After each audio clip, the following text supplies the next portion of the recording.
decided that the art that I made as a musician and a cook was what I came to think of as fleeting art. It lasts in the moment in which it's being created, and then it's pretty much gone, which is fine. But as somebody who is getting older, the question popped up: am I okay with that? You know, or do I want to create something artistic that is a little more lasting and enduring? And I thought, well, that's a good question. It's a great question. How in the world do you go about answering a question like that? So I thought about that for a while and decided that I should investigate other artistic mediums that might be that more enduring thing that I was looking for. Welding, it didn't really do much, and clay, I messed around with some different things. Welding is fun, but I didn't enjoy it personally as a way to express myself artistically. But it is fun because you can make cool shit. So I landed on woodwork, and that really seemed to resonate. I really enjoyed working with pieces of wood, and it didn't take long at all before I thought, well, one day maybe I'll make my own instruments. So I really came at this intending to learn how to work with wood in the hopes that one day I might make instruments. It wasn't really, if I didn't ever make an instrument out of wood, I think I would still enjoy working with it. Because I've kept up playing as a musician while I've been woodworking, it's kind of kept that in the forefront of my thinking. So as my skills coalesced in different areas, I reached a point where I felt like I was ready to try making an actual instrument. And so the attempts that I've made have turned out well.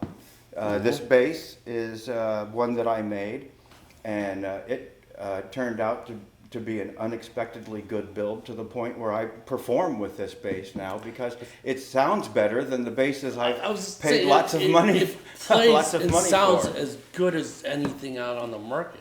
That's been the people, professional. Yeah, and as a bass player who asks a lot of their instrument, because I don't use any pedals, I do all of my style playing with my instrument and with my hands. I ask a lot of it, and it performs up in the high ranges, it's slapping and popping, down low in the mids. It delivers. So I'm really pleasantly surprised with how this turned out, and that really is what gave me the confidence when a friend of mine from California asked if I would be willing to build a guitar out of these fine exotic woods that he happens to be a dealer in. I said sure, because I felt like I was at the point where I was ready to do it, and you're holding the result. Well, it doesn't surprise me that it's as good of an instrument as it is, because I've known you for a long time, and one thing I've never ever known you never cut corners. You always put the perspiration into it, and you spend the time on figuring it out and getting it to what satisfies you. I don't want to say you're trying to get it to some kind of perfection, because perfection is kind of not a real thing, right? It's all in your head. Right. It's relative. It's relative. And I found the only real shortcut is absolutely no shortcuts. Yeah. It's actually just digging and doing. And this is a fine instrument. It's as good an instrument as I've ever played. Thank you. It really is. It's the weight and the balance of it, the pure way it feels. It feels every bit as good as a custom made Strat. Yeah. Well, and that's a good point, because I still have to be careful not to say that I made this. I made the body the pick guard. Yep. But I used a neck off of another Fender guitar, and some parts off of other guitars where I've got some old guitars and built up some inventory. I got it. But the rest of it I made. So at this point, I have to say that I assembled, or I put together these instruments, and soon.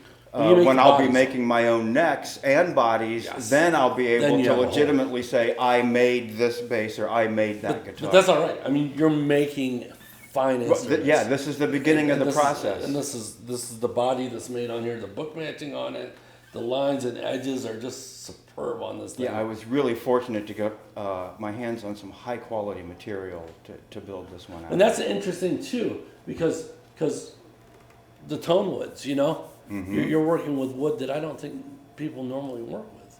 Well, you see some redwood, but this is a lot thicker.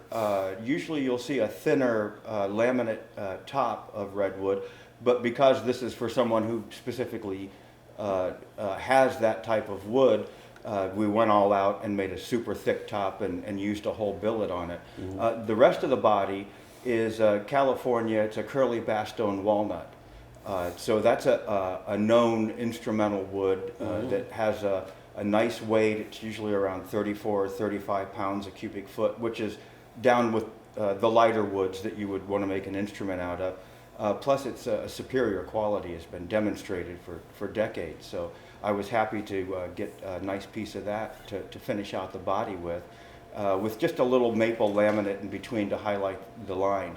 So it came out really good weight-wise, because the redwood is really light in this particular type of burl compared to a lot of other. I was really impressed at the weight of it, and the balance is balanced really well. It hangs really good. It feels really good. Thank you. This is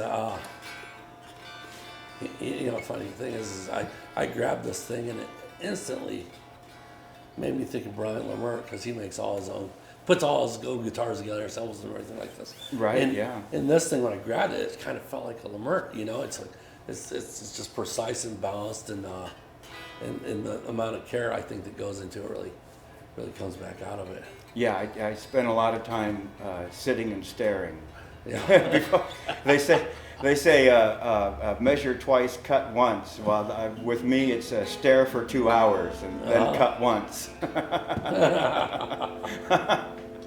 want to jam a little bit with it? Sure.